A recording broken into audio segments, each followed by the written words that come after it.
Chapter 8. A fair cousin and a dark brother. A real king's life is perhaps a hard one, but a pretended king's is, I warrant, much harder. On the next day, Sapt instructed me in my duties, what I ought to do and what I ought to know, for 3 hours. Then I snatched breakfast, with Sapt still opposite me, telling me that the king always took white wine in the morning and was known to detest all highly seasoned dishes. Then came the Chancellor for another 3 hours, and to him I had to explain that the hurt to my finger, we turned that bullet to happy account, prevented me from writing, whence arose great to-do, hunting of precedents, and so forth, ending in my making my mark, and the Chancellor attesting it with a superfluity of solemn oaths. Then the French ambassador was introduced to present his credentials. Here my ignorance was of no importance, as the king would have been equally raw to the business. We worked through the whole corps diplomatique in the next few days, a demise of the crown necessitating all this bother. Then at last I was left alone. I called my new servant we had chosen to succeed poor Yosef, a young man who had never known the king, and a brandy and soda brought to me, and observed to Sapt that I trusted that I might now have a rest. Fritz von Tarlenheim was standing by. "By heaven," he cried, "we waste time. Aren't we going to throw Black Michael by the heels?" "Gently, my son, gently," said Sapt, knitting his brows. "It would be a pleasure, but it might cost us dear. Would Michael fall and leave the king alive? And," I suggested, "while the king is here in Strelsau, on his throne, what grievance has he against his dear brother Michael?" "Are we to do nothing, then?" "We're to do nothing, stupid," growled Sapt. "In fact, Fritz," said I am reminded of a situation in one of our English plays, The Critic. Have you heard of it?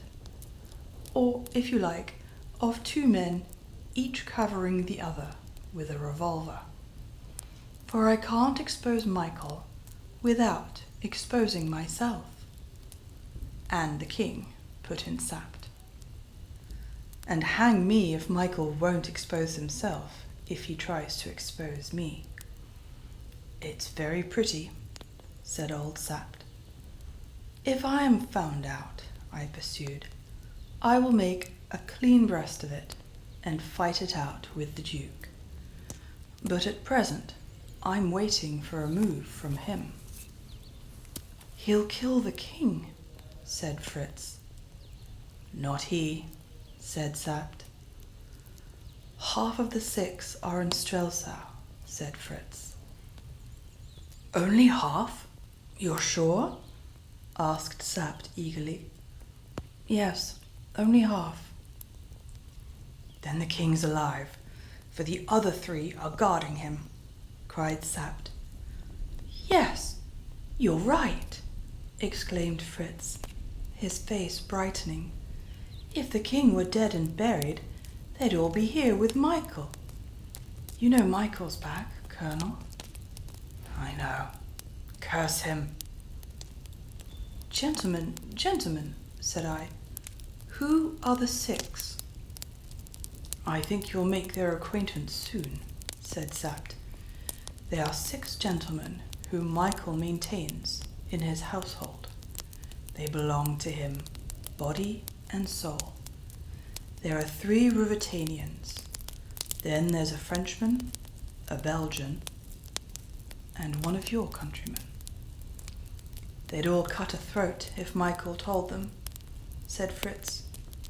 Perhaps they'll cut mine, I suggested. Nothing more likely, agreed Sapt. Who are here, Fritz? Du côté, Bersonin and Detchard. The foreigners. It's as plain as a pikestaff. He's brought them and left the Ruritanians with the king. That's because he wants to commit the Ruritanians as deep as he can. They were none of them among our friends at the lodge, then? I asked. I wish they had been, said Sapt wistfully. I had already developed one attribute of royalty, a feeling that I need not reveal all my mind, or my secret designs, even to my intimate friends. I had fully resolved on my course of action. I meant to make myself as popular as I could, and at the same time to show no disfavour to Michael. By these means, I hoped to allay the hostility of his adherents, and make it appear, if an open conflict came about, that he was ungrateful and not oppressed. Yet an open conflict was not what I hoped for. The king's interest demanded secrecy, and while secrecy lasted, I had a fine game to play in Strelsau. Michael should not grow stronger for delay. I ordered my horse, and, attended by Fritz von Tarlenheim, rode in the grand new avenue of the Royal Park, returning all the salutes which I received with punctilious politeness. Then I rode through a few of the streets, stopped and bought flowers of a pretty girl, paying her with a piece of gold, and then, having attracted the desired amount of attention, for I had a trail of 1,000 people after me, I rode to the residence of the Princess Flavia and asked if she would receive me. This step created much interest and was met with shouts of approval.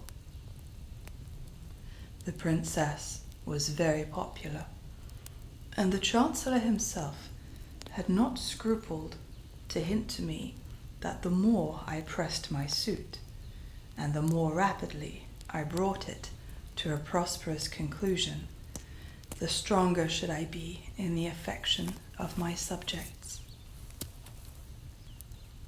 The Chancellor, of course, did not understand the difficulties which lay in the way of following his loyal and excellent advice.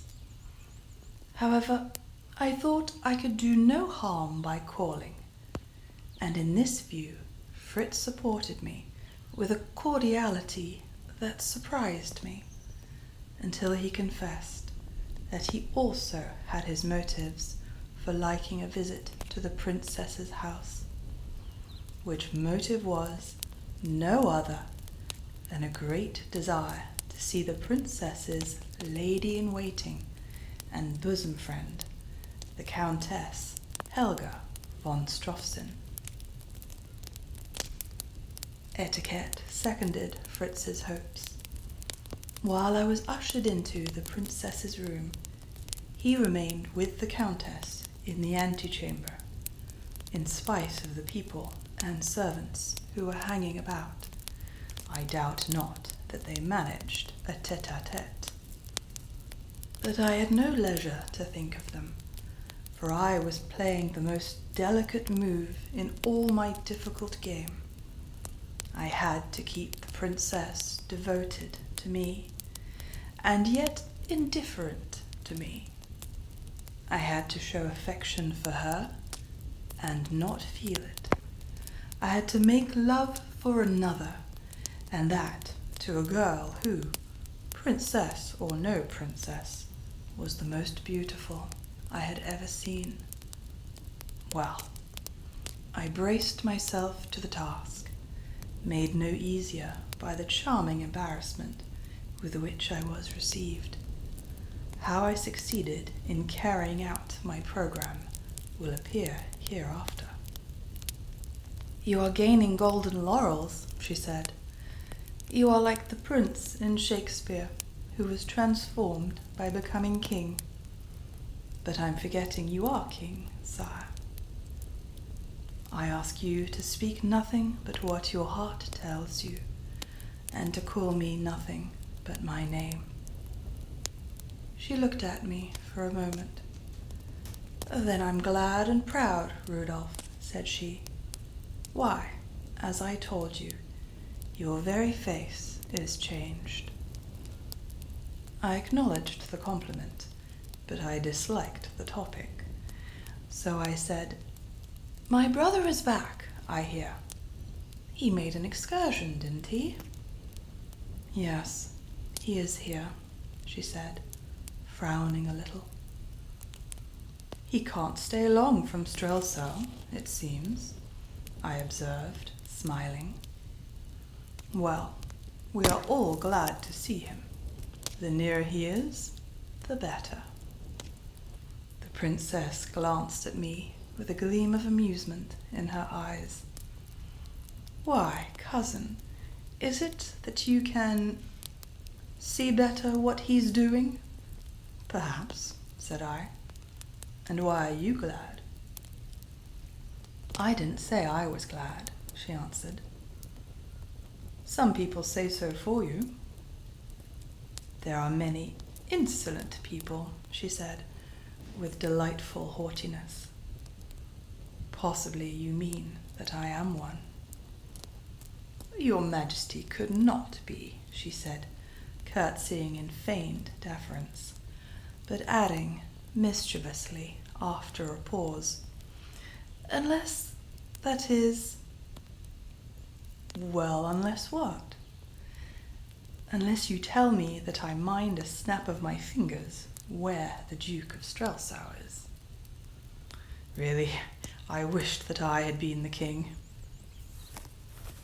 "You don't care where Cousin Michael—" "Ah, Cousin Michael. I call him the Duke of Strelsau." "You call him Michael when you meet him?" "Yes, by the orders of your father." "I see. And now by mine?" "If those are your orders." "Ah, decidedly. We must all be pleasant to our dear Michael." "You order me to receive his friends too, I suppose?" "The 6? You call them that too?" "To be in the fashion, I do. But I order you to receive no one unless you like." "Except yourself." "I pray for myself. I could not order." As I spoke, there came a cheer from the street. The princess ran to the window. "It is he," she cried. "It is the Duke of Strelsau." I smiled, but said nothing. She returned to her seat. For a few moments we sat in silence. The noise outside subsided, but I heard the tread of feet in the anteroom. I began to talk on general subjects. This went on for some minutes. I wondered what had become of Michael, but it did not seem to be for me to interfere. All at once, to my great surprise, Flavia, clasping her hands, asked in an agitated voice, "Are you wise to make him angry?" "What? Who? How am I making him angry?" "Why, by keeping him waiting." "Ah, my dear cousin, I don't want to keep him." "Well, then, is he to come in?" "Of course, if you wish it." She looked at me curiously. "How funny you are," she said. "Of course, no one could be announced while I was with you." Here was another charming attribute of royalty. "An excellent etiquette. I cried, but I had clean forgotten it. And if I were alone with someone else, couldn't you be announced? You know as well as I do, I could be, because I'm of the blood. And she still looked puzzled.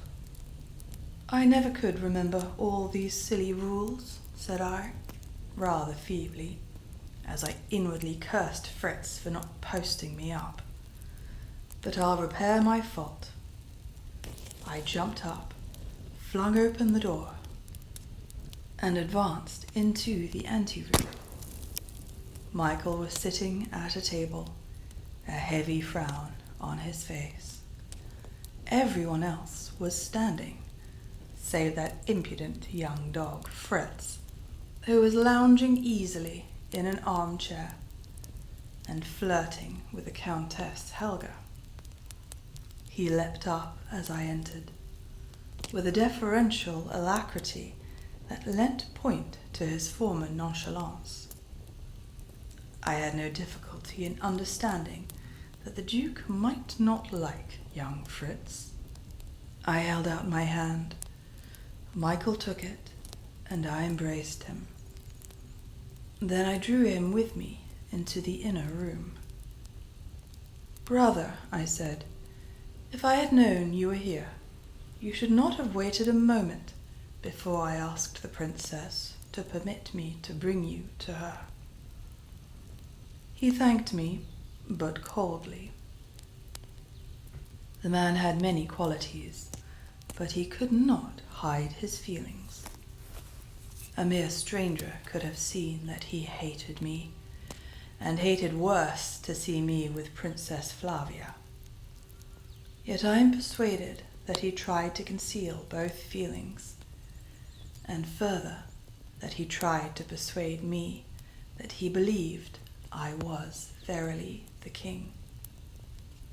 I did not know, of course, but unless the king were an impostor, at once cleverer and more audacious than I, and I began to think something of myself in that role, Michael could not believe that.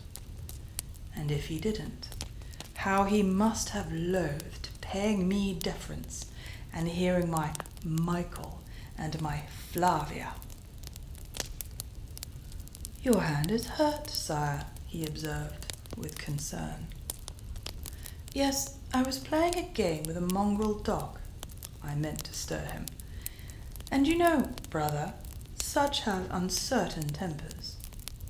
He smiled sourly, and his dark eyes rested on me for a moment. But is there no danger from the bite? Cried Flavia anxiously. None from this, said I. If I gave him a chance to bite deeper, it would be different, cousin. But surely he has been destroyed, said she. Not yet. We're waiting to see if his bite is harmful. And if it is, asked Michael, with his sour smile. He'll be knocked on the head, brother, said I. You won't play with him any more, urged Flavia. Perhaps I shall. He might bite again. Doubtless he'll try, I said, smiling. Then, fearing Michael would say something which I must appear to resent, for though I might show him my hate, I must seem to be full of favour, I began to compliment him on the magnificent condition of his regiment, and of their loyal greeting to me on the day of my coronation.